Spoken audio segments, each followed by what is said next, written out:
నమస్కారం. భారతదేశంలో ఈ రైతుల ఆదాయం పెంచటం, ఆ, ఆర్థిక సేవలు మెరుగుపరచడం, ప్రజా పంపిణీ వ్యవస్థ ఇలాంటి పెద్ద విషయాల్లో ప్రభుత్వం తరచూ కొన్ని కమిటీలను వేస్తోంది కదా. అవును, నిజమే. ఈరోజు మనం అలాంటి కొన్ని కీలక కమిటీలు, వాళ్ల సిఫార్సులు, అవి మన విధానాలను ఎలా ప్రభావితం చేశాయో మన దగ్గరున్న రిపోర్ట్ల సారాంశాల ఆధారంగా కొంచెం లోతుగా చూద్దాం. మంచి ఆలోచన. అంటే ఎంఎస్ స్వామినాథన్ నుంచి శాంతకుమార్ వరకు చాలా కమిటీలున్నాయి. అవును. ముఖ్యంగా వ్యవసాయం, ఆర్థికం, ప్రజా పంపిణీ రంగాల్లో ఏం జరిగిందో చూద్దాం. కరెక్ట్. ఈ కమిటీల నివేదికలు అవి కేవలం కాగితాలకే పరిమితం కాలేదు, కొన్ని ముఖ్యమైన మార్పులకు కారణమయ్యాయి. ముఖ్యంగా వ్యవసాయ రంగంతో మొదలుపెడితే స్వామినాథన్ కమిటీ పేరు ముందుగా వస్తుంది, 2004-2006 మధ్య. అవునవును, హరిత విప్లవ పితామహుడు కదా ఎంఎస్ స్వామినాథన్ గారు. రైతుల కష్టాలు తీర్చడమే వాళ్ల ప్రధాన లక్ష్యమన్నారు కదా. మరి వాళ్ల అత్యంత కీలకమైన సిఫార్సు ఏంటది? అదే కనీసం మద్దతు ధర అంటే ఎంఎస్పి, దాన్ని ఎలా లెక్కించాలి అనే దానిపై వాళ్లు చెప్పింది చాలా ముఖ్యం. సమగ్ర ఉత్పత్తి వ్యయం అంటే C2 అంటారు దాన్ని. C2 అంటే అన్నీ కలిపి, భూమి కౌలు, పెట్టుబడిపై వడ్డీ కూడానా? అవును, అన్నీ కలిపి. ఆ C2 లెక్కించి దానికి అదనంగా 50% ఇవ్వాలనేది వాళ్ల ఫార్ములా. C2 + 50%. ఇది రైతులకి మంచి లాభం తెస్తుందని వాళ్ల ఉద్దేశ్యమన్నమాట. ఆ C2 + 50% ఫార్మ్యులా అది ఇప్పటికీ పెద్ద చర్చనీయాంశం. రైతుల డిమాండ్లలో కూడా అది ప్రధానమైనది. కాని ప్రభుత్వాలు దీన్ని అమలు చేయడం కొంచెం కష్టమనుకున్నట్టున్నాయేమో. నిజమే, ఆర్థికంగా భారం ఎక్కువవుతుందని భావించుండొచ్చు. అందుకేనేమో తర్వాత వచ్చిన రమేష్ చంద్ కమిటీ, అంటే 2015 తర్వాత నీతి ఆయోగ్ సభ్యులు డాక్టర్ రమేష్ చంద్ ఆధ్వర్యంలో వాళ్లు వేరేలా చెప్పారా? అవును, వాళ్లు C2 బదులు A2 + FL అనే లెక్క వాడమన్నారు. అంటే రైతులు నేరుగా పెట్టిన ఖర్చులు A2 + కుటుంబ సభ్యుల శ్రమ విలువ FL, దీనికి 50% కలపడం ఆర్థికంగా కొంత ఆచరణీయం అని వాళ్ల వాదన. ఓహ్, అలాగా. అంటే కొంచెం తేడా ఉందన్నమాట. ఇంకా ఏమైనా చెప్పారా వాళ్ళు? ధరల లోటు చెల్లింపు పథకం PDP అని ఒకటి, ఇంకా పప్పుధాన్యాలు, నూనె గింజల సేకరణ పెంచడం, పంటల వైవిధ్యీకరణ ఇలాంటివి కూడా సూచించారు. ఇప్పుడు మనం చూస్తున్న PMA-ASHA లాంటి పథకాల వెనుక ఈ ఆలోచనలున్నాయి. సరే, అంటే ధరలపై భిన్నాభిప్రాయాలున్నాయన్నమాట. మరి అశోక్ దల్వాయ్ కమిటీ సంగతేంటి? 2016-18 మధ్యలో వాళ్ల లక్ష్యం ఏకంగా రైతుల ఆదాయం రెట్టింపు చేయాలని కదా. అవును, అది చాలా పెద్ద లక్ష్యం. వాళ్లు కేవలం ధరల మీదే కాకుండా మొత్తం లాభదాయకత పెంచడంపై దృష్టి పెట్టారు. అది కీలకమైన మార్పు. లాభదాయకత అంటే ఎలా? అంటే మార్కెట్ సంస్కరణలు తీసుకురావడం, ఈనాం లాంటివి, ఇంకా కోల్డ్ చైన్లు, ఫుడ్ ప్రాసెసింగ్ మీద దృష్టి పెట్టడం, రైతులు పెట్టే ఖర్చు తగ్గించడం, ఇంకా ముఖ్యంగా రైతు ఉత్పత్తిదారుల సంఘాలు FPOలు ఏర్పాటు చేయడం, ఇలాంటివన్నీ సిఫార్సు చేశారు. అంటే చాలా విస్తృతంగా ఆలోచించారు. ఇప్పటి పథకాలపై దీని ప్రభావం ఉందంటారా? ఖచ్చితంగా.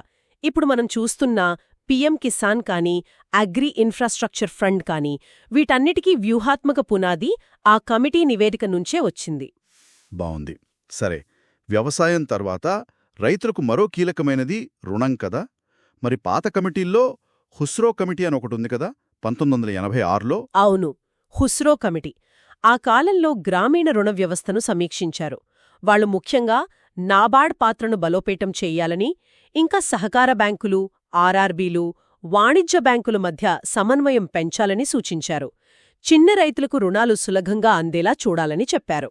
అంటే 90లలో వచ్చిన రుణ సంస్కరణలకు ఇది ఒక రకంగా మార్గనిర్దేశం చేసిందన్నమాట. అవును. మరి ఇప్పటి సంగతి? డిజిటల్ యుగంలో బ్యాంకింగ్ సేవలపై ఇటీవల సాథీ కమిటీ 2021 గురించి ఏం చెప్తారు? సాథీ కమిటీ ఇది లేటెస్టుగా వచ్చింది. బ్యాంకులు, NBFCలు, డిజిటల్ పేమెంట్స్ వీటన్నిట్లో కస్టమర్ సేవా ప్రమాణాలను మెరుగుపరచడంపై ఫోకస్ చేసింది. అంటే కంప్లైంట్స్ త్వరగా పరిష్కరించడం, అందరికీ, ముఖ్యంగా టెక్నాలజీ అంతగా తెలియని వాళ్లకు కూడా డిజిటల్ సేవలు అందేలా చూడడం, సర్వీస్ ఛార్జీల్లో పారదర్శకత ఇలాంటివి. RBI వాళ్ల ఇంటిగ్రేటెడ్ అంబుడ్స్మాన్ పథకం లాంటివి దీని ప్రభావమేనా? అవును, దానిపై కూడా దీని ప్రభావముంది. వినియోగదారుల రక్షణ చర్యలకు ఇది దోహదపడింది. ఓకే. జాతీయ స్థాయి నుంచి ఒకసారి రాష్ట్ర స్థాయికొస్తే ఆంధ్రప్రదేశ్లో 2019 తర్వాత ఏర్పాటైన పివి రమేష్ కమిటీ గురించి కూడా మన దగ్గర సమాచారం ఉంది. దాని గురించి కొంచెం చెప్పండి. మన దగ్గరున్న సమాచారం ప్రకారం ఆంధ్రప్రదేశ్లో 2019 ఎన్నికల తర్వాత కొత్త ప్రభుత్వం ఈ కమిటీని వేసింది. దీని ముఖ్య ఉద్దేశం అంతకుముందు ప్రభుత్వం చేపట్టిన కొన్ని పెద్ద ప్రాజెక్టులు, ఉదాహరణకు పోలవరం, అమరావతి లాంటివి, వాటి ఆర్థిక లావాదేవీలను సమీక్షించడం, ఆడిట్ చేయడం. అంటే ఖర్చుల పరిశీలన, అవకతవకలు లాంటివా? ఆ మన మూలాలు అదే చెబుతున్నాయి. ఖర్చుల పెరుగుదల, ఆర్థిక అంశాలను పరిశీలించడం దీని పని. ఈ కమిటీ నివేదిక తరువాత రాష్ట్ర ప్రభుత్వం కొన్ని ప్రాజెక్టుల విషయంలో ఆర్థిక నిర్ణయాల్లో మార్పులు చేసినట్లు తెలుస్తోంది. అయితే ఇది కేవలం మనకు లభించిన సమాచారం ఆధారంగా చెబుతున్నాం. ఇందులో ఎలాంటి రాజకీయ ఉద్దేశం లేదు. అర్థమైంది. సరే, ఇక దేశవ్యాప్తంగా ఆహార పంపిణీ వ్యవస్థకు వస్తే food corporation of India FCI సంస్కరణల కోసం శాంతకుమార్ కమిటీ వేశారు గదా 2014లో. ఇది చాలా కీలకం. అవును, చాలా కీలకమైన కమిటీ అది. ఎఫ్సిఐ పనితీరును మెరుగుపరచడం, ఆహార ధాన్యాల సేకరణ, నిల్వ, పంపిణీ, ఈ మొత్తం వ్యవస్థను సంస్కరించడం దీని లక్ష్యం. వాళ్ళ ప్రధాన సిఫార్సులేంటి? కొన్ని చాలా ముఖ్యమైనవి ఉన్నాయి. ఒకటి, ఆహార సబ్సిడీని నేరుగా లబ్ధిదారుల బ్యాంక్ ఖాతాల్లోకి నగదు బదిలీ డీబీటీ చేయాలని. 2, జాతీయ ఆహార భద్రతా చట్టం ఎన్ఎఫ్ఎస్ఏ కింద లబ్ధిదారుల సంఖ్యను తగ్గించాలని, అంటే 67% జనాభా నుంచి 40%కి. ఓ, అది పెద్ద మార్పే కదా. ఇంకా సేకరణ, నిల్వ కార్యకలాపాలను ఆధునీకరించాలని, ప్రైవేట్ భాగస్వామ్యం పెంచాలని, సైలోల వాడకం పెంచాలని, మొత్తం వ్యవస్థను కంప్యూటరీకరించాలని సూచించారు. అయితే ఈ సిఫార్సులన్నీ అమలయ్యాయా? ముఖ్యంగా ఆ డీబీటీ లబ్ధిదారుల సంఖ్య తగ్గించడం, ఇవి రాజకీయంగా సున్నితమైనవి కదా. అవును, మీరు చెప్పింది నిజం. అందుకే డిజిటలైజేషన్ లాంటి కొన్ని అంశాల్లో పురోగతి ఉన్నా ఆ డీబీటీ, ఎన్ఎఫ్ఎస్ఏ కవరేజ్ తగ్గింపు లాంటివి పూర్తిగా అమలు కాలేదు. దానికి రాజకీయ, సామాజిక కారణాలున్నాయి. మార్పులు అంత సులభం కాదు. కానీ ఎఫ్సిఐ ఆధునీకరణపై మాత్రం చాలా చర్చ జరుగుతోంది కూడా.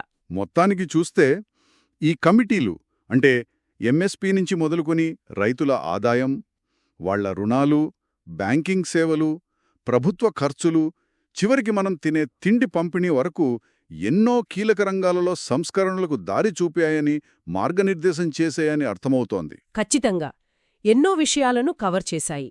ఇవన్నీ చూశాక మనకొక ఆలోచన వస్తోంది కదా. ఏమిటది? ఈ కమిటీలు సిఫార్సులు చేశాయి, బానే ఉంది.